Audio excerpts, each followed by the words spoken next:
penser un avenir commun pour élargir nos horizons. BMCE Bank of Africa devient Bank of Africa. Mesdames et messieurs, bonjour et bienvenue dans les studios du groupe Le Matin. Nous sommes aujourd'hui réunis avec 3 experts de haut niveau pour traiter un sujet ô combien important, qu'est l'avenir pour l'immobilier post-Covid. Alors, mesdames et messieurs, nous sommes dans le cadre du salon Solutions Covid Expo, le salon professionnel qui aide les dirigeants à constituer leur boîte à outils de la reprise. Alors, pour traiter le sujet, nous allons recevoir 2 invités à la fois pour respecter la distanciation sociale et donc les mesures de sécurité. Donc, à un moment donné, un de nos invités laissera sa place au troisième invité. Donc, pour démarrer, honneur aux dames, je vous présente Madame Iman Qbesh, qui est experte en investissement immobilier. Iman, bienvenue à vous et merci d'être parmi nous. Merci. Notre deuxième invité pour cette émission est Monsieur William Simoncelli. Bonjour Hicham. Bonjour William. William, vous êtes directeur général de Carré Immobilier et spécialiste PropTech à la French Tech Maroc. Absolument. Merci d'être avec nous, William. Madame Kabaj, dites-nous, quelle évolution voyez-vous aujourd'hui pour le marché de l'immobilier ? Alors, l'évolution il est très difficile, en tout cas, de faire clairement de la prospective, ce qu'on se disait en préparant justement. Personne ne peut prévoir de manière certaine comment les marchés vont évoluer. Les marchés évoluent déjà selon leur point de départ. Où est-ce qu'ils en étaient juste avant la crise de l'immobilier ? Enfin, la crise du Covid-19, justement. Et donc... Voilà, lapsus étant, l'immobilier était déjà en crise, en tout cas au Maroc, pour le résidentiel, avant même l'arrivée de la crise du Covid-19. Et au-delà, en tout cas, de la crise sanitaire, la crise économique, c'est de mon point de vue une crise sociétale qui va impacter beaucoup notre façon de vivre avec de nouvelles règles, notre façon de consommer, notre façon de nous loger et notre façon de travailler. Et tout ça a un certain nombre, effectivement, d'impacts sur comment l'immobilier va accompagner tous ces changements-là. Et donc, la réponse, en tout cas, se distingue selon les différentes classes d'actifs. Les impacts sur le résidentiel ne seront pas les mêmes que les impacts sur le bureau. Donc, il y a des tendances de fonds, effectivement, qui sont en train d'émerger, mais c'est toujours en cours et on pourra en parler justement aujourd'hui et échanger là-dessus. Mais clairement, en tout cas, au-delà de la douleur ou de la crise, en tout cas, qu'accompagne cette période, c'est assez passionnant de voir comment tout le secteur de l'immobilier est en mutation et va continuer à l'être, en tout cas dans les prochaines années. Merci à vous. Alors, avant de poser la même question à William Simoncelli, qu'est-ce que la PropTech ? Alors la PropTech, c'est un environnement, c'est un écosystème. Aujourd'hui, on parle de la PropTech Casablanca, donc c'est un écosystème qui est hébergé chez la PropTech, chez la French Tech Casablanca. Et la PropTech, c'est l'acronyme de Property Technology. Alors qu'est-ce que la PropTech ? C'est un sujet en soi. La PropTech, je dirais que c'est les nouvelles tendances d'utilisation de l'immobilier.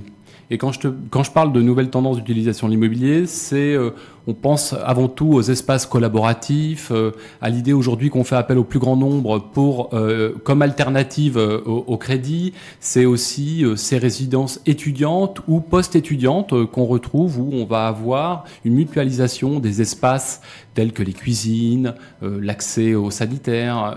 Et donc la PropTech va se servir du digital comme un moyen, comme un support facilitateur de l'utilisation justement de cet immobilier.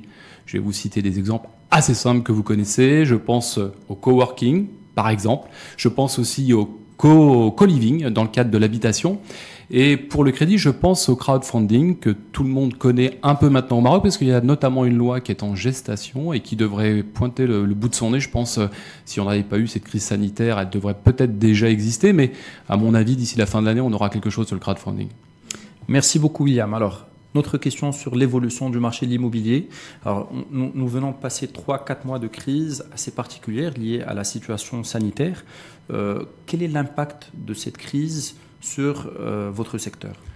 Alors moi je rebondirais sur le lapsus de Iman. Effectivement, la crise de l'immobilier telle que nous la vivons depuis 2-3 ans, c'était finalement déjà des tendances plutôt en berne concernant des prises de surface à la location, que ça soit dans les bureaux, mais aussi dans l'industrie. Et puis c'était aussi un intérêt pour l'immobilier d'investissement un peu moins de ces derniers temps, et pas tellement que l'appétit des investisseurs était modéré, mais plutôt que finalement les actifs à disposition étaient rarement au rendez-vous. Pour ce qui concerne la crise sanitaire telle que nous l'avons vécue ces derniers temps, effectivement, elle a eu un effet, au-delà, je dirais, d'un effet brusque et brutal, elle a eu un effet surtout accélérateur de ce qu'on vivait. Et effectivement, elle a accentué, je dirais, la défiance, non pas envers l'immobilier, mais plutôt en l'avenir, tel que les entreprises l'avaient défini, en tout cas pour cette année 2020. Donc effectivement, sur le souhait de prendre à bail des locaux ou même d'acheter des locaux, effectivement, il y a des réserves aujourd'hui des entreprises. Après, il faut quand même dissocier. Tout le monde ne consomme pas l'immobilier de la même façon, hein. Il y a, vous le savez, des promoteurs, des développeurs, mais aussi des investisseurs et surtout des utilisateurs. Donc, tout le monde a eu son lot, je pense, avec cette crise sanitaire. Les utilisateurs, eux, sont très précautionneux et ont une visibilité de l'avenir qui est quand même relativement réduite. Donc, ils sont pas très enclins à se projeter sur les 6 prochains mois et donc retardent. Et c'est ce que nous vivons, nous, chez Carré Immobilier, hein. Ils retardent les signatures de baux. Pour ce qui concerne les investisseurs, étonnamment, ils sont toujours présents. Mais attention, ils sont très regardants, ils observent le marché, ils ont les liquidités, ils sont prudents, ils ont la confiance de leur banque, mais ils sont effectivement prudents et surtout, et c'est là où finalement, et que ça soit investisseurs et développeurs, je pense que là les promoteurs ont une leçon à prendre, c'est qu'ils sont très regardants sur l'immobilier de demain. On est tous conscients que l'immobilier tel qu'on le consommait auparavant, avec cet effet accélérateur, ça va changer. Mais merci infiniment, William. Alors, Iman Rebaj, votre regard à vous sur cette tendance-là et sur l'impact de cette crise. Est-ce qu'on voit ça sur des plans un peu particuliers? Est-ce qu'il y a des choses qui ressortent, des tendances particulières qui ressortent liées à la crise pour le marché de l'immobilier? Vous me parliez du télétravail, vous me parliez du e-commerce. Il y a un certain nombre de choses qui peuvent être assez impactants et peut-être être des game changers. Donc, est-ce qu'il y en a qui ressortent plus que d'autres de votre point de vue? Clairement. Donc, je rebondis sur ce que disait William. Il y a, pour les entreprises aujourd'hui et aussi pour les investisseurs, notamment pour l'immobilier professionnel, pour l'immobilier de bureau, effectivement, tout le monde pendant cette période-là, parce qu'on l'a subi, hein, on a dû télétravailler. Et effectivement, c'est 2020, l'an zéro du télétravail. C'est l'année où tout le monde a expérimenté le télétravail. Non seulement on l'a expérimenté, mais on a pu, en tout cas les entreprises ont pu démontrer que ça marchait, que certaines entreprises ont continué à travailler, à livrer en étant en télétravail, que ça avait aussi du bon par certains côtés, parce que on était à la maison, on n'avait pas besoin, on va dire, de mettre son habit social pour aller travailler, que le tout, il y a une certaine d'autonomie. Et donc, beaucoup de salariés ont apprécié finalement l'expérience télétravail. Et les entreprises aussi, certaines entreprises y ont vu une opportunité parce que un poste de travail, ça a un coût. Ça a un coût du mètre carré locatif, de tout l'entretien, de l'accueil, etc., qui va avec. Et donc, dans le contexte actuel de récession économique, se dire que je vais économiser une partie de mes salariés sur mon espace de travail où je vais pouvoir faire de la croissance tout en restant dans la même surface, c'est une opportunité, en tout cas, de réduction de coûts qui est bienvenue en ce moment. Alors moi je dirais que ça, c'est dans le meilleur des mondes. Justement. Hein, dans le meilleur des mondes. Les retours sont mitigés. On a les deux versions. Voilà. Justement. Parce que le télétravail, c'est une alternative crédible à la crise que nous vivons. Certes, pour autant, et des études le montrent, au-delà de 2 jours de télétravail, vous avez chez le collaborateur une perte de productivité. C'est-à-dire que 2 jours par semaine. Au-delà de 2 jours par semaine, le collaborateur perd en productivité. C'est-à-dire que le 3e jour, il gagne moins d'argent, il est moins productif que sur les 2 premiers jours.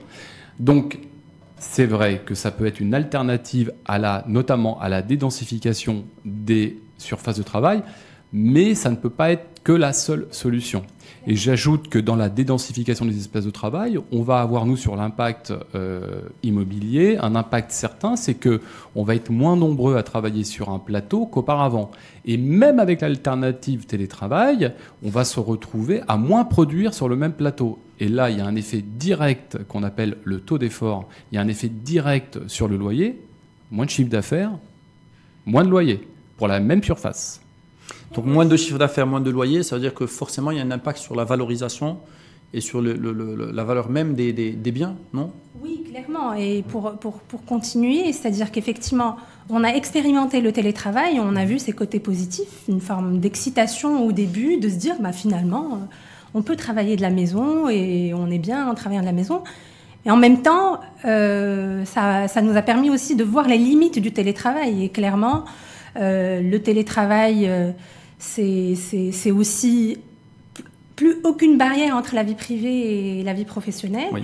C'est une charge de travail aussi plus importante parce qu'on sait que tu es à la maison et donc on peut t'appeler à n'importe quel moment et donc tu es en télétravail. Donc finalement, les barrières sont aussi réduites, tombent et donc avec des burn-out. Il y a des gens qui ont fini en burn-out après oui, parce la période n'a de pas les repères habituels. Il n'y a plus de repères, effectivement. Travail, il n'y a pas d'heure de démarrage précise, enfin du moins en pratique. Et puis, il faut dire Iman, aussi tout le monde n'est pas équipé à la maison pour bosser en télétravail. Il y a le confort, effectivement.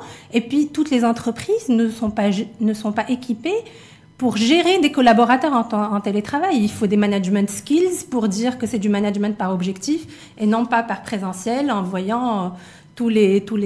Donc, clairement, ça a montré ses limites. Et effectivement, il y a des entreprises qui ont effectivement essayé d'en profiter, ou en tout cas qui ont instauré, même des gros groupes comme PSA des industriels, qui ont instauré entre 3 et 4 jours de télétravail pour leurs salariés. C'est énorme, c'est énorme comme changement. Et ça peut créer effectivement... On peut imaginer qu'il y ait une phase expérimentale peut-être maintenant, pendant ces premiers mois, pour voir comment est-ce qu'il... Mais moi, ma conviction... Qu'est-ce qu'il y aura comme réaction de la part des collaborateurs? Alors, on ne sait pas. Ma conviction, c'est que ce n'est pas une révolution, le télétravail. Ça ne va pas changer...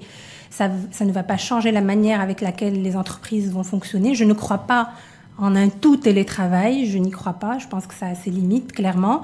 Je pense que le télétravail pourra intégrer progressivement les entreprises. Quel impact ça aura sur les mètres carrés de bureaux? Oui, peut-être que ça va un peu baisser, mais en même temps, la baisse des mètres carrés est une tendance de fond. Depuis longtemps, on se dit qu'il faut moins de mètres carrés par personne.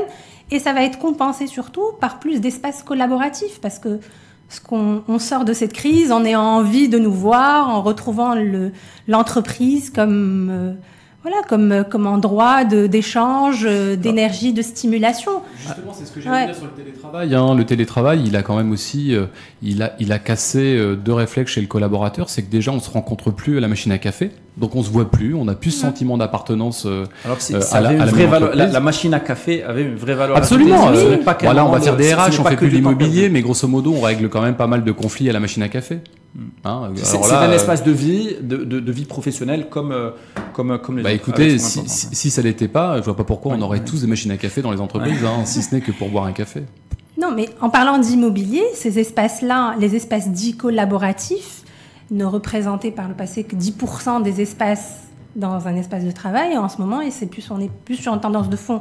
Aujourd'hui, on est plus à 30%, et c'est quelque chose qui va en croissance. C'est-à-dire qu'il y aura dans un immeuble de bureau, c'est pas que un hall majestueux et des bureaux, c'est des espaces de coworking, c'est un restaurant d'entreprise, c'est une salle de fitness, c'est un rooftop, c'est tout ça qui C'est des cabines téléphoniques. C'est des cabines téléphoniques.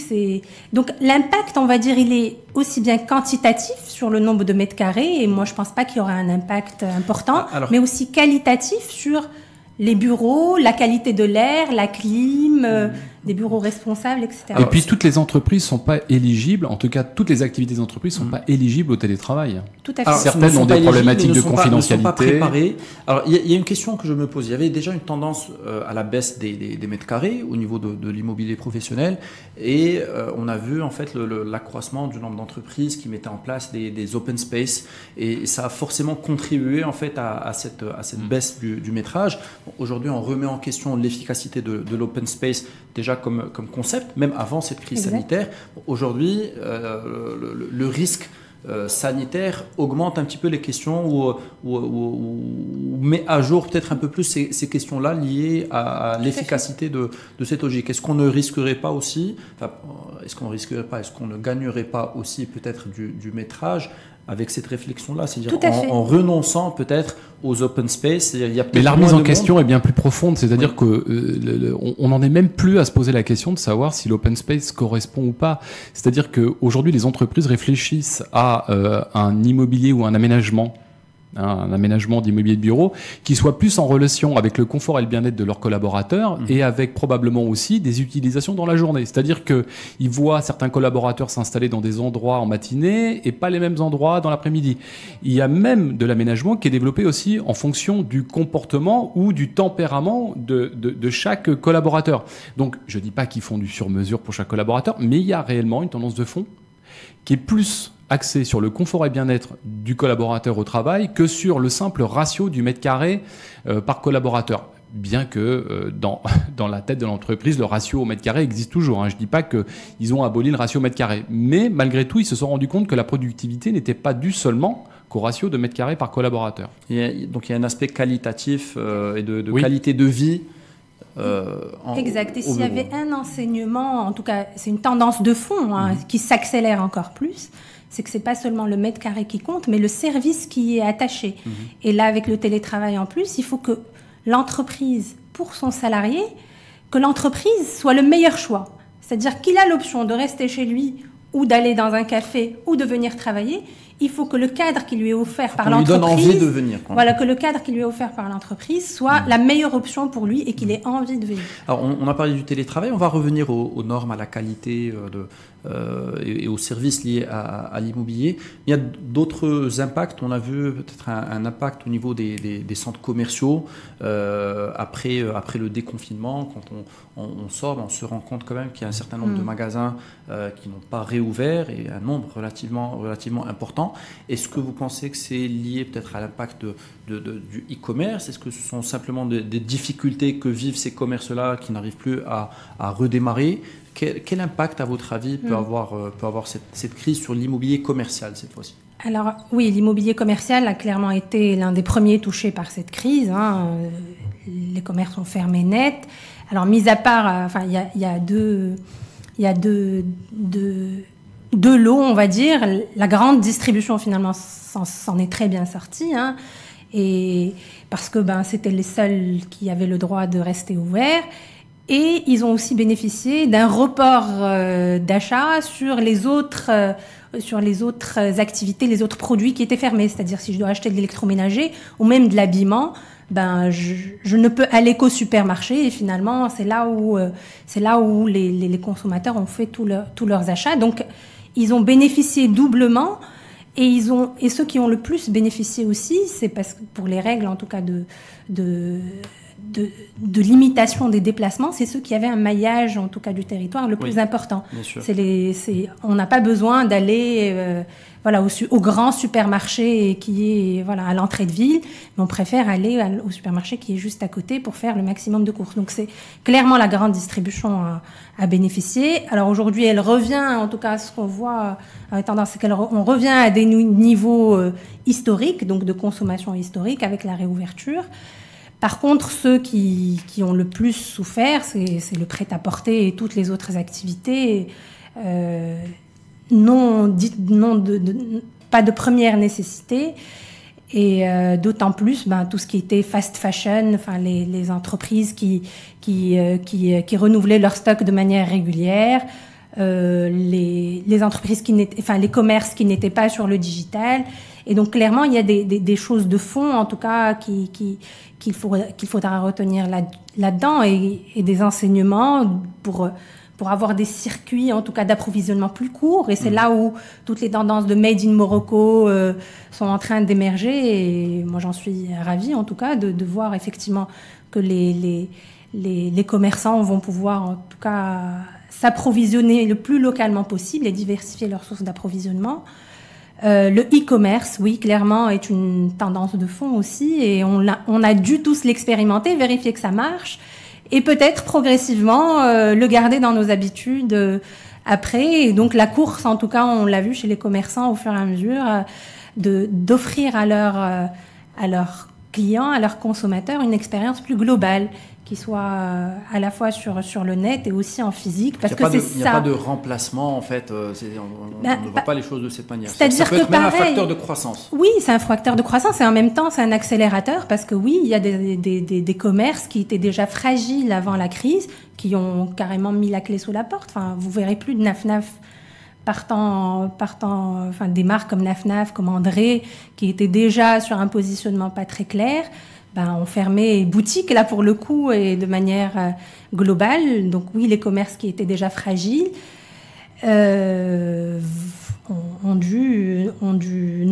n'ont pas pu survivre à une fermeture complète, en tout cas, de l'exploitation pendant plusieurs mois. Alors, donc, il y a on va dire un trouble un peu au niveau de la croissance. Pour vous, où est-ce qu'on peut aller chercher cette croissance au niveau du marché de l'immobilier ? En tout cas, sur l'immobilier commercial, il y a pour moi un gisement de croissance qui est phénoménal, c'est l'informel. Aujourd'hui, 70% du commerce au Maroc est dans l'informel. Donc, aller vendre, entre guillemets, aux clients, aux consommateurs, une expérience plus saine, plus positive dans le circuit formel, que ce soit dans les centres commerciaux ou dans les magasins, en tout cas de centre-ville, est pour moi une opportunité qu'il faut saisir maintenant. Et c'est maintenant qu'il faut démontrer et convaincre tous les clients qu'ils ont tout intérêt à aller dans des magasins qui ont suivi toutes les règles, en tout cas de check sanitaire pour leur santé. Et pour vous, William, où est-ce qu'on peut aller chercher de la croissance au niveau de l'immobilier? Est-ce que vous rejoignez Iman Kabaj? Vous pensez qu'il y a déjà ce volet de tout le côté informel qu'on peut aller récupérer, ou est-ce que vous pensez qu'il y a d'autres volets sur lesquels on peut jouer pour booster un petit peu le marché pendant les mois, les années à venir? Alors, bon, moi, je me prononcerai pas sur l'informel, mais j'ai pas cette connaissance, donc je m'aventurerai pas sur ce sujet. Par contre, je reviendrai sur les nouvelles tendances qui vont émerger dans l'immobilier de bureau et dans l'industriel aussi, qui concernent non seulement le confort et le bien-être des collaborateurs au travail, mais aussi tout l'aspect santé et sanitaire, où aujourd'hui, et Iman, tu en as parlé tout à l'heure, tout ce qui concerne la climatisation, l'aération, le chauffage, qui sont, et on le sait depuis des années, qui sont vecteurs non seulement de microbes ou de virus, mais qui sont aussi souvent mal utilisés, mal contrôlés, mal gérés, avec des aérations de l'air non renouvelées. Vous vous retrouvez avec des collaborateurs qui sont malades, certains ont des maux de tête, et on sait qu'il y a une incidence ou une conséquence directe entre le fait d'avoir une mauvaise ventilation des locaux et des collaborateurs qui ont souvent des maux de tête. On a tous dans nos bureaux une tonne de cachets d'aspirine ou de Doliprane parce que effectivement tout le monde a toujours mal à la tête. Voilà, donc je pense qu'il y a une source de création de valeur dans le développement d'un immobilier où on apporterait justement des solutions aujourd'hui à des entreprises pour arrêter de contraindre leur activité, arrêter de perturber la continuité de leur activité, mais effectivement apporter une certitude, à savoir des locaux qui soient propres à l'utilisation. Et je pense que là, il y a un vrai gisement de valeur, il y a un vrai gisement de création de valeur, c'est-à-dire aujourd'hui que certains développeurs ou même certains utilisateurs, certaines grandes entreprises utilisatrices de l'immobilier prennent à bras-le-corps cette problématique, alors qui ne concerne pas seulement que la problématique de l'air, mais la problématique de l'air est une grosse problématique. Mais ça pourrait être aussi une problématique technologique, une problématique plutôt liée au protocole, même aux aménagements, et je pense que là, il y a de la création de valeur. En fait, c'est une question de qualité de vie dans l'immobilier, si on peut parler ainsi. C'est une question de services. Enfin, c'est l'ensemble des éléments qui peuvent créer de la valeur. Oui, ça, c'est la face cachée c'est la face visible de l'iceberg. C'est effectivement la qualité ou le confort du collaborateur dans les locaux. Mais la face cachée, c'est la continuité de l'activité, c'est-à-dire. Voilà, on a tous vécu cette crise sanitaire comme un réel traumatisme. En ce qui nous concerne, nous, chez Carré Immobilier, on s'est retrouvés bloqués du jour au lendemain, mi-mars, à bosser de chez nous, et c'est franchement compliqué, même avec la meilleure volonté du monde, en mettant tous les outils de contrôle possibles et imaginables, ça contraint notre activité. Et aujourd'hui, dans la remise en route de l'entreprise, bien qu'on ne se soit pas arrêté, donc vous voyez, j'ai vraiment vécu un traumatisme, eh ben, tout est contraignant. Tout est de nature à être contraignant. Donc je pense que réfléchir à un immobilier, ou en tout cas des outils qui viendraient apporter des solutions à la continuité, à la pérennité de l'activité de l'entreprise, dans n'importe quel cadre de crise sanitaire, là, il y a de la création de valeur. Alors, William, je vais revenir vers vous dans un instant pour parler des normes et continuer nos échanges, puis revenir vers Iman Rebej. Alors, vous voulez réagir sur ce qu'a dit William, oui, et j'aurais une dernière question aussi à vous poser. Avec plaisir. En fait, et ça, cette nouvelle, en tout cas, façon de faire des immeubles de bureaux pour les salariés, pour assurer la continuité de l'activité des entreprises, ce qui va être réellement déterminant, c'est les utilisateurs, c'est les entreprises. Et d'abord les entreprises internationales, les multinationales, qui ont maintenant, en tout cas, qui ont rajouté des pavés comme ça sur leur cahier des charges et qui vont venir les imposer aux développeurs et aux promoteurs. Et c'est eux qui vont upgrader finalement le marché et ça va devenir obligatoire pour que telle entreprise vienne s'installer à ce bureau-là. De la même manière qu'on a dû... Enfin, que les immeubles ont dû s'adapter avec les portes coupe-feu, etc., etc. Ben là, maintenant, c'est les labels, la qualité de l'air, la luminosité naturelle, etc., qui vont devenir juste obligatoires pour les développeurs. Donc, ça me paraît incontournable. Iman Rebej, je rappelle, vous êtes experte en investissement immobilier. Aujourd'hui, comment vous voyez l'immobilier de demain? Comment vous imaginez l'immobilier de demain? Si vous avez des conseils à donner aux promoteurs, aux investisseurs, quels sont ces conseils-là? Donc, quelle est votre vision pour l'avenir? Alors, moi, l'immobilier de demain, je le vois intimement lié à la technologie, à la data, clairement. Pour moi, il y a une occasion maintenant, en tout cas, d'innover, de se réinventer. Elle vient un peu dans la douleur, mais c'est une super opportunité. Et pour moi, en tout cas, le marché marocain manque beaucoup de transparence. Et c'est l'une des choses, en tout cas, qui pourrait favoriser la liquidité, qui pourrait favoriser justement la prise de décision à la fois des investisseurs, parce que aujourd'hui les investisseurs ont de la liquidité, contrairement peut-être aux crises précédentes de 2011, 2008, etc. Aujourd'hui, les investisseurs ont de la liquidité. On sait que l'immobilier est une valeur sûre sur le long terme. C'est une valeur d'investissement qui a démontré qu'elle performait sur la durée. La question, c'est est-ce que j'achète au bon prix? Est-ce que ça va pas baisser dans les 3 mois? Est-ce que j'achète maintenant ou dans 3 mois? Et le fait d'avoir un peu plus de lisibilité de ce marché-là est important. Et puis le digital, effectivement, que ce soit dans les expériences clients commerciales ou dans les expériences bureaux pour monitorer un certain nombre de choses, notamment la qualité de l'air dont on parlait tout à l'heure, me paraît juste incontournable. On parle de smart building, de safe building et tout ça. Pour moi, l'immobilier de demain n'est pas juste de la pierre et de la peinture. C'est un immobilier où il y a du service, où il y a beaucoup de technologie aussi. Et c'est un immobilier responsable pour moi aussi parce que ça aussi, ça devient incontournable. Iman Rebej, merci infiniment. Merci d'avoir contribué donc à cette émission. Nous allons accueillir dans un instant notre 3e invité. Merci infiniment. J'en profite, je pose une nouvelle question à William Simoncelli, le temps d'accueillir monsieur Brakash. Alors, on parlait de qualité, on parlait de service. Est-ce qu'il y a des normes particulières dans le métier de l'immobilier liées au bien-être de l'utilisateur ou du consommateur d'une manière globale?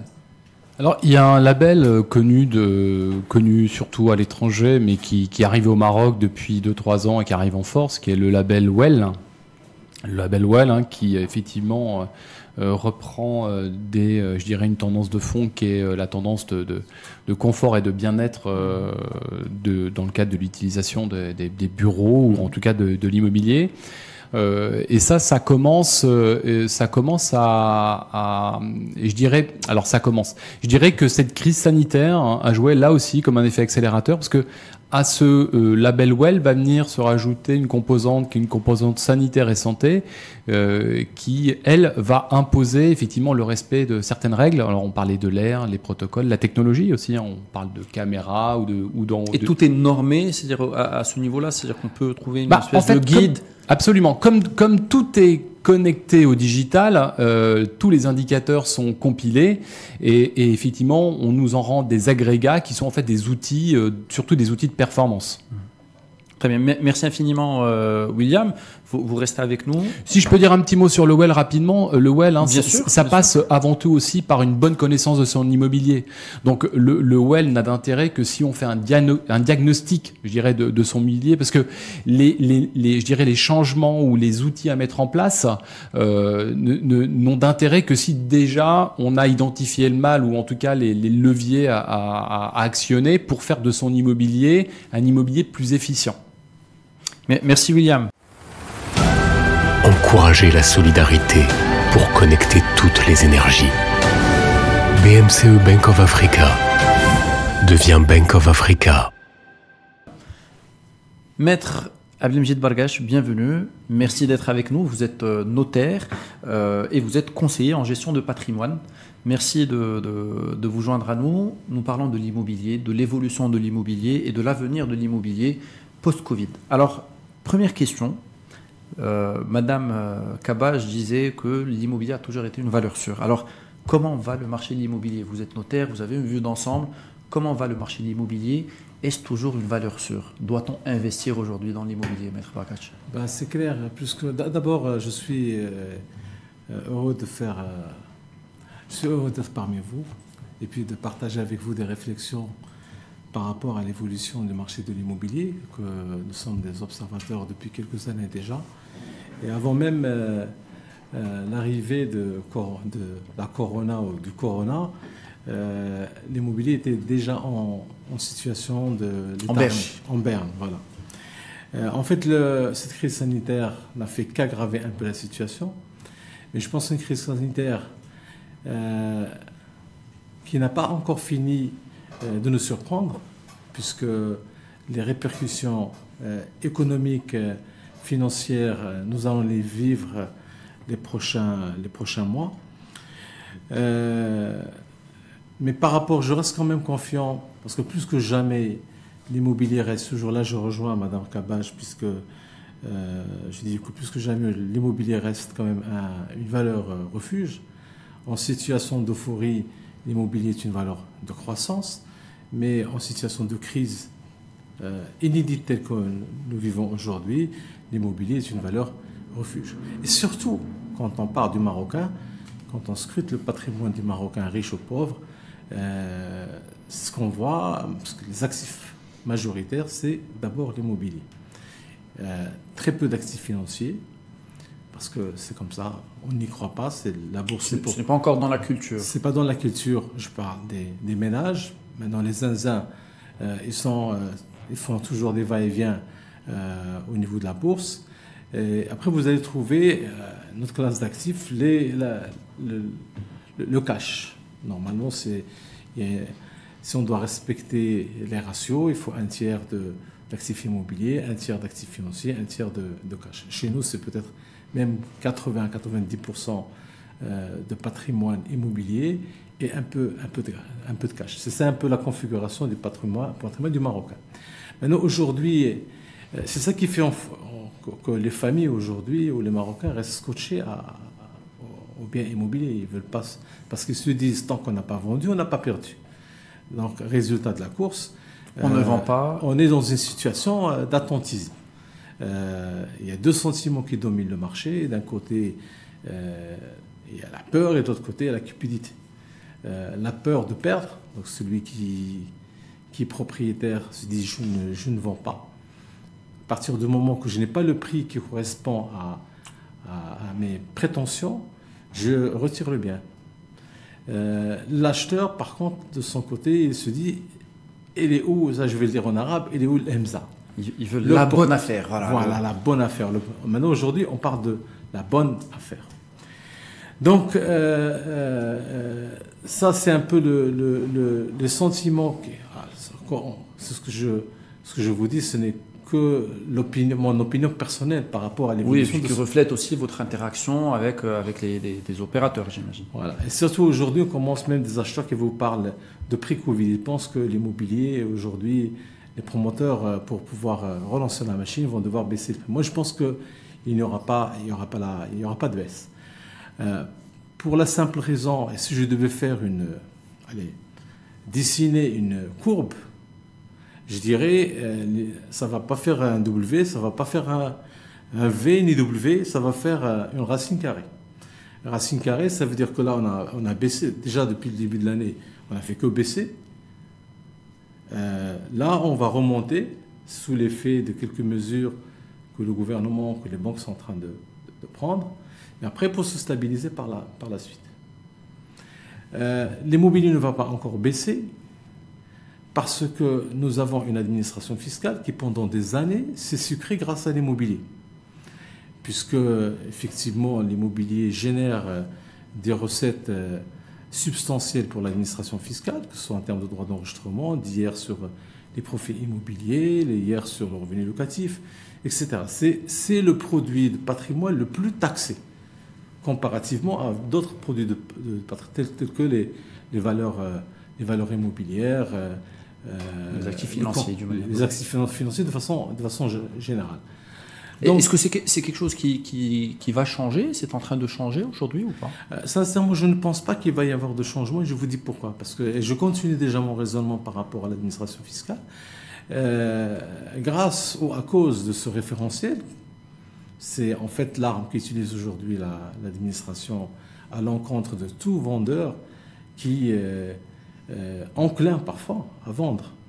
C'est-à-dire à chaque fois que la valeur va baisser, l'administration arrive pour punir ceux qui décident de baisser. Ça veut dire qu'on a envie de garder un certain niveau, d'accord, sachant que la philosophie des référentiels, c'était de mettre à jour cet indicateur par rapport à tous les ans. Aujourd'hui, on ne voit pas ces révisions. Donc ces référentiels, des fois, sont au-dessus bien sûr, de ce qui est pratiqué sont réellement. Largement au-dessus des conditions de marché. Résultat, les vendeurs ont un peu peur à chaque fois qu'ils veulent vendre. Donc, et je comprends pourquoi aujourd'hui l'administration fiscale tient au respect du référentiel, puisque derrière, il y a, n'oublions pas que les banques financent l'immobilier, il y a des crédits hypothécaires, et si l'immobilier viendrait à baisser, forcément, les banques vont devoir provisionner. Et si les provisions sont importantes, revoir les résultats, les actionnaires ne sont pas contents, et par rapport au respect des règles prudentielles imposées par la Banque centrale, nous aurons quelques banques qui vont disparaître. On a au moins 10 banques qui vont carrément être balayées. Vous pensez que ça peut aller jusque-là? C'est-à-dire que l'impact... Oui, l'impact pourrait être... C'est-à-dire si on ne gère pas bien la situation, aujourd'hui, on passe par une phase vraiment de turbulence, si on n'est pas très très prudent, il y a vraiment un péril, on la demeure. Alors je reviens vers vous, Maître Bargache, parce que j'attends toujours la réponse. Est-ce qu'on doit investir maintenant ou attendre? Je vais revenir vers vous dans un instant. Je vais prendre l'avis de William Simoncelli. Comment vous voyez-vous l'évolution du comportement des consommateurs? Maître Bargache disait que voilà, on est dans cet attentisme, on ne sait pas s'il faut qu'on y aille ou pas. Maître Bargache a raison, hein. Nous c'est ce qu'on vit, c'est-à-dire que sorti du confinement, je dirais mi-juin, il y a eu un effet rattrapage, si vous voulez, où on a été sursollicité. Sursollicité parce que on était non seulement sans appel pendant quasiment 3 mois, sans appel téléphonique, et donc sans visite. Donc on a été vraiment sursollicité au mois de juin, à partir de la mi-juin, et on a fait beaucoup de visites. Pour autant, on n'a pas signé beaucoup de ventes ni beaucoup de locations parce qu'on s'est retrouvé devant un fait certain, c'est qu'effectivement, je ne sais pas si les gens souhaitent la bonne affaire, mais il y a plusieurs annonces, notamment la loi rectificative 2020, notamment l'idée qu'on mettrait en sourdine, en tout cas de côté, le référentiel pour un certain temps. Tout ça a été de nature, si vous voulez, à reculer les dates butoirs de signature. Et pour les locations, on s'est retrouvé aussi dans une situation où les locations négociées avant le Covid, en tout cas avant la crise sanitaire, se sont vues quasiment renégociées dès l'ouverture des discussions à l'après-Covid. Donc franchement, on est dans un environnement à la fois, alors je ne le décrirai pas aussi apocalyptique que Maître Barghash, mais il a raison, il faut rester prudent. Moi je pense qu'il a raison. Mais on est dans un environnement où tout est de nature à contraindre la discussion et à créer des tensions entre les parties. Et c'est ça, notre vraie interrogation, c'est est-ce que tout ce qu'on est en train de faire ne va pas accentuer les tensions entre les gens, accentuer les tensions entre les parties et créer un climat qui ne soit pas un climat propice, au-delà de la confiance, à la signature. C'est ça qui nous inquiète. Merci William. Alors Maître Barghash, on investit ou on attend? Je dis qu'il ne faut pas s'attendre à de grosses baisses parce qu'il n'y aura pas de baisse. Ça veut dire que si je m'adresse à l'acheteur, c'est le moment de faire, de faire son marché. Puisque aujourd'hui, effectivement, beaucoup de promoteurs ne souhaitent qu'une seule chose, c'est déstocker parce que derrière, ils ont des niveaux d'endettement assez importants. Et puis, autre chose de plus important, c'est que l'immobilier restera toujours une valeur refuge. Ça, c'est clair. À long terme, ça a été démontré sur 10 ans, 15 ans, 20 ans, l'immobilier étant le champion aujourd'hui. Est-ce que vous pensez qu'on risque de voir une inflation dans l'avenir proche? Ça, c'est une question qu'il faut poser à un économiste, pas un notaire. Mais bon, je vais quand même m'aventurer à donner quelques éléments de réponse parce que je sais qu'une inflation n'est bonne pour personne. Pas pour les investisseurs, pas pour étrangers ou nationaux, pas intéressante pour les banques. D'ailleurs, c'est le rôle de la Banque centrale, c'est de faire en sorte de contenir cette inflation. À travers la politique monétaire, c'est l'essence même de son existence. Mais l'inflation, c'est quand même quelque chose de très positif pour celui qui emprunte. C'est-à-dire qu'aujourd'hui, j'emprunte et je m'engage à rembourser une traite avec une somme fixe, alors que par la suite, tous les prix vont augmenter. L'immobilier va augmenter, le coût de la vie va augmenter, les salaires vont augmenter, etc. Donc, si demain il y a inflation, effectivement, c'est intéressant d'utiliser l'effet de levier financier pour acheter. D'accord? Sauf que vous avez certainement suivi les débats au niveau du Parlement sur la loi de finances rectificative, les débats sur le plan de relance. C'est véritablement un plan d'austérité. Il n'y a rien. Ça n'encourage pas. Ça n'encourage pas. Parce que ce que nous, on s'attendait, comme ce qu'a fait l'Europe, les États-Unis, ils ont utilisé la planche à billets, ils ont créé tellement de masse monétaire qui dépassent les besoins. Aujourd'hui, on parle de taux d'intérêt négatif. Extraordinaire. Chez nous, ils ont, pour voir à quel point ils sont prudents, très prudents. C'est vrai, ils ont baissé une première fois, ils ont baissé une deuxième fois, mais ils se laissent toujours une marge de manœuvre. C'est-à-dire, ils ne se mettent jamais à ce niveau-là, parce que après, si on les pousse, ils vont tomber. Ils gardent toujours une marge de manœuvre. On est à 3,5. Il est clair que ce n'est pas demain qu'ils vont baisser, ils vont attendre l'année prochaine les élections pour essayer de rebooster un peu l'économie. Donc l'inflation est un facteur important, mais je ne pense pas qu'il va y avoir inflation. Au contraire, il va y avoir déflation et les banques vont être poussées à baisser encore les taux d'intérêt. On va revenir à la croissance. C'est-à-dire qu'aujourd'hui, j'invite les gens à utiliser le crédit pour financer l'acquisition aujourd'hui, quitte à racheter ces crédits-là demain quand les temps vont baisser. C'est noté. Voilà. Alors, si on devait reparler de croissance, Est-ce qu'il y a aujourd'hui des leviers de croissance particuliers qu'on peut activer, qu'on peut utiliser dans le secteur de l'immobilier? Alors, franchement, il y a plusieurs leviers à mon sens. D'ailleurs, cette problématique de relance fait appel à plusieurs facteurs.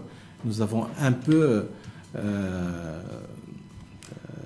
parlé du volet économique, mais sans parler du problème du chômage, parce qu'aujourd'hui, le gouvernement a autorisé les entreprises à libérer 20% de leur effectif, c'est un cinquième du personnel, ce qui est quand même énorme. Mais au-delà de l'aspect économique, vous avez également l'aspect urbanistique. Moi, je pense que les plans d'aménagement aujourd'hui, il faut absolument les revoir.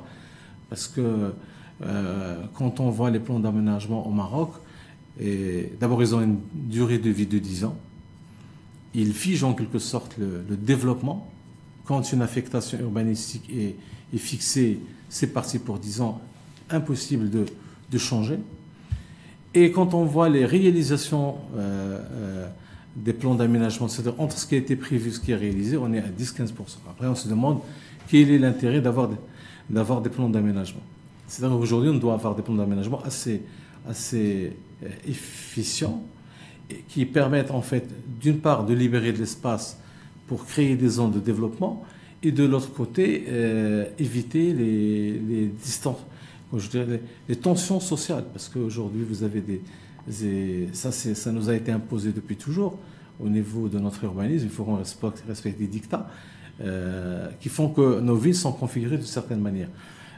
Aujourd'hui, quand on voit, d'ailleurs historiquement, quand on voit nos villes, comment ils étaient, Rabat, Fès, etc., tout le monde vivait dans la Médina, et dans la Médina, il y avait les riches et les pauvres, etc. Aujourd'hui, il y a des quartiers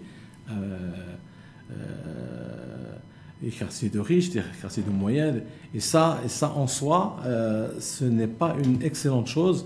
Je pense qu'il est grand temps de revoir un peu nos plans d'aménagement, même le parcellaire. On parlait de qualité de vie, de la qualité de l'immobilier. Est-ce que si demain on devait revoir un petit peu ces plans-là et voir une évolution de ces plans-là, est-ce que ça ne serait pas aussi vers le fait d'avoir plus d'espace vert et pas forcément des zones de développement? Justement, il y a une expérience à Oujda qui est extraordinaire, je ne vais pas citer le promoteur, mais qui ont fait des villas, qui vendent des villas à des prix vraiment très très modestes.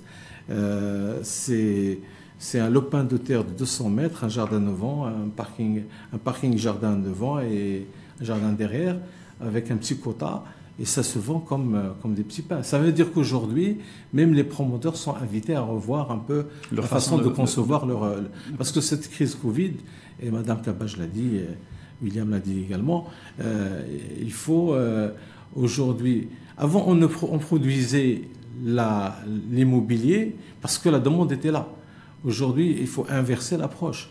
En fait, il faut d'abord étudier, faire des études sociologiques pour connaître les attentes et les besoins des Marocains et faire un urbanisme et faire des plans conformes à ces attentes. Voilà. Et c'est ça qui va faire que nous, demain, ils vont pouvoir vendre. Ils sont tous la même problématique. Ils veulent vendre, ils veulent déstocker. Très bien.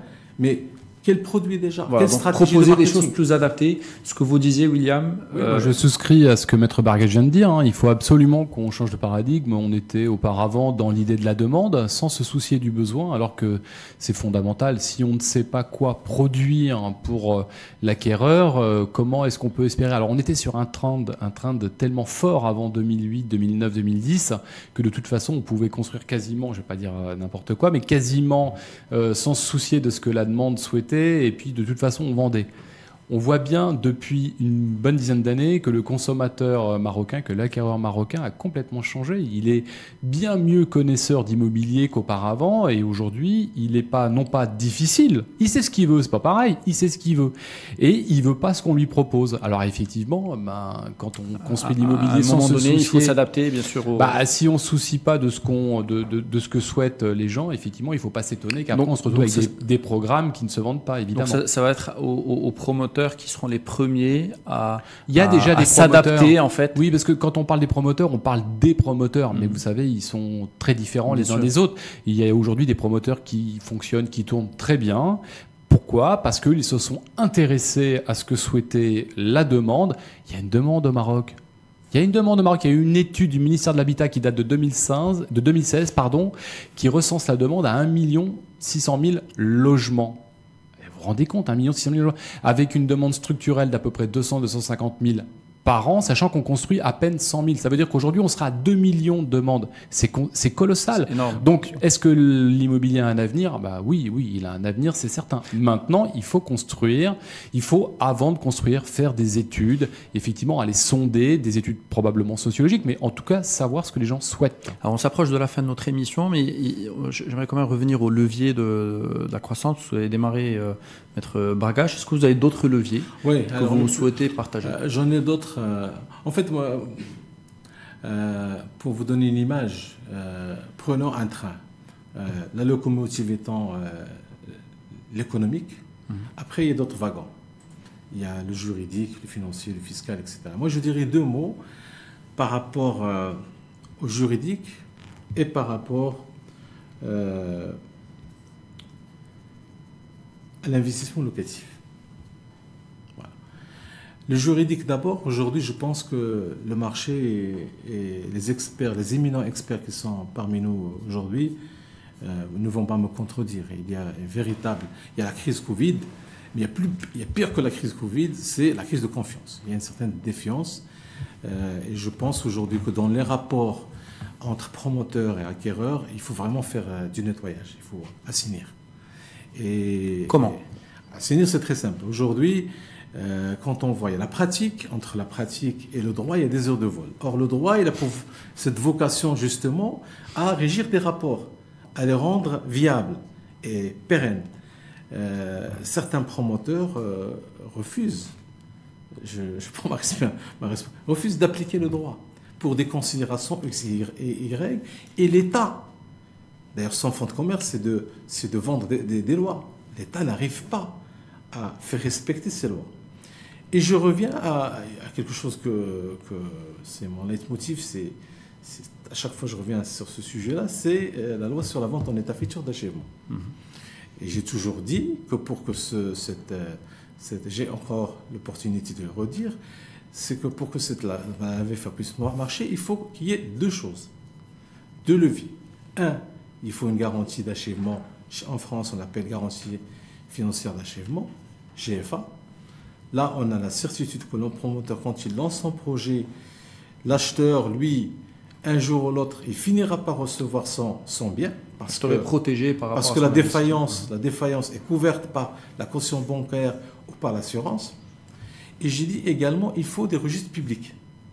C'est-à-dire qu'en France, aujourd'hui, la VFA est translative de propriété par le mécanisme de l'accession.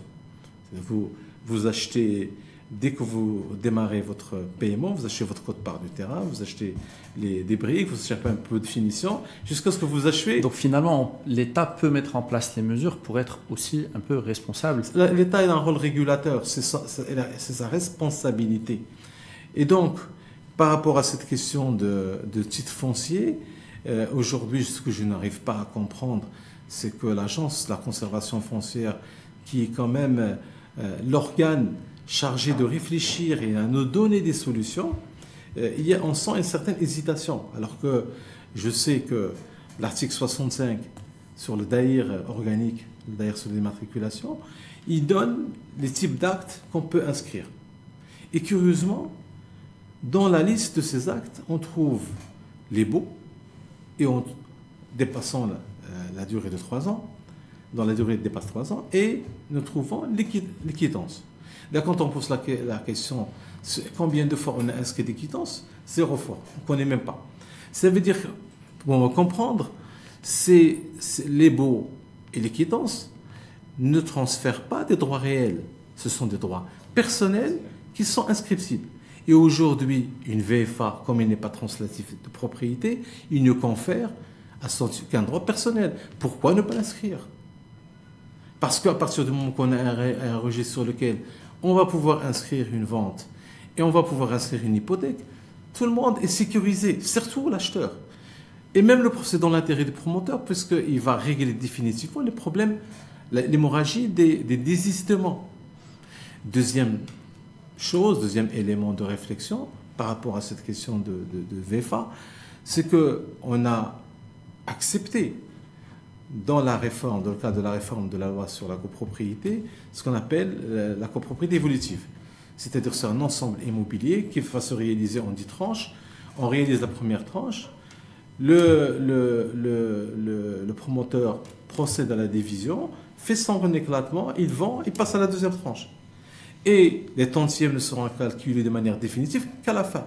Donc si on a accepté ce principe, pourquoi ne pas accepter, encore une fois, le principe d'avoir des titres fonciers provisoires?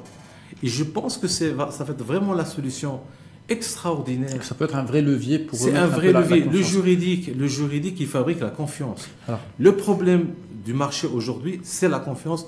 Et c'est de cette façon-là que je... Alors, oui, mais Bargash, on a compris l'idée, mais rapidement, vous voulez parler du locatif aussi, parce qu'on doit terminer, malheureusement, on arrive rapidement à la fin de l'émission. Je voudrais revenir à l'investissement locatif qui, malheureusement, au Maroc, reste le parent pauvre de l'immobilier. Aujourd'hui, quand on voit la fiscalité, à part les 15%, les 10%, etc., il n'y a pas grand-chose. En Europe, en France notamment, c'est grâce aux dispositifs fiscaux qu'on a réussi ce qu'on appelle LMNP, le loueur meublé. C'est grâce à ça qu'on a développé l'immobilier en France et ailleurs. Parce qu'on ne peut pas imaginer que tout Marocain qui va acheter un bien immobilier, c'est pour en faire un toit. C'est pour se loger. L'immobilier, il a cette vocation d'être un investissement. Or, aujourd'hui, il faut donner la carotte fiscale. Et on a trouvé, grâce à une question qu'on avait posée à l'administration fiscale, c'est qu'on peut acheter, dans la mesure où on achète un bien immobilier et qu'on le destine à la location en meublé, on peut l'acheter hors TVA. À partir de là, on peut bâtir vraiment tout un dispositif fiscal destiné pour ces épargnants qui croient en immobilier et qui, effectivement, demain pourraient être remplacés, peut répondre à des problématiques de transmission, à des problématiques d'épargne, etc. Merci infiniment, Abdelmajid Bargash. Alors, William, une question. Est-ce que vous pensez que, on parlait de PropTech tout à l'heure, est-ce que vous pensez que le digital peut être un levier aussi de croissance pour l'immobilier ? Oui, clairement, le digital est un facilitateur, c'est une solution qui vient comme un moyen sur l'immobilier.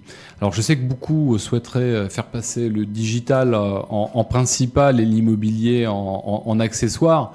Pour autant, la réalité telle qu'on la vit, c'est plutôt un digital qui apporte des solutions. Bien et sûr. Dans le cadre des PropTech, le digital apporte des solutions à la fois, je dirais, de facilitation dans l'utilisation, notamment sur la gestion des flux, sur l'organisation de réunions, par exemple, sur les salles de bureau ou autres, mais aussi sur du contrôle. Et c'est là où on parlait de la performance et de toutes ces données qui nous permettent d'améliorer notre immobilier au quotidien. Donc clairement, oui, le digital, c'est une solution pour améliorer tous les indicateurs qui peuvent rendre un immobilier plus performant. Mais ça n'est pas l'essentiel. Merci beaucoup. Maître Bargash, pardon. Un mot de clôture. Un mot de clôture pour vous, maître. Moi, je pense que tous les espoirs sont permis pour l'immobilier. Parce qu'une crise, il a son temps. Mais l'immobilier, il a un temps qui est beaucoup plus spacieux que le temps d'une crise. Je suis sûr que dans 20 ans, on parlera un autre langage, à condition de commencer par investir. Maintenant, parce qu'une crise offre toujours une opportunité. C'est ma conviction personnelle. C'est le concept chinois de la crise. Ouais, c'est le problème et l'opportunité. Mesdames, messieurs, nous arrivons à la fin de cette émission consacrée donc au secteur de l'immobilier. Je profite pour remercier très chaleureusement nos invités, donc Iman Kabaj, experte en investissement immobilier, William Simon-Selli, donc directeur général de Carré Immobilier et spécialiste PropTech de la French Tech Maroc, et Maître Abdelmajid Bargash, notaire et conseiller en gestion de patrimoine. Mesdames et messieurs, nous vous invitons à aller visiter les halls d'exposition, rentrer au niveau des stands, échanger avec les experts et puis profiter de l'ensemble du contenu qui est mis à votre disposition. Je vous dis au revoir et à la prochaine émission. Merci. Relever de nouveaux défis. BMCE Bank of Africa devient Bank of Africa.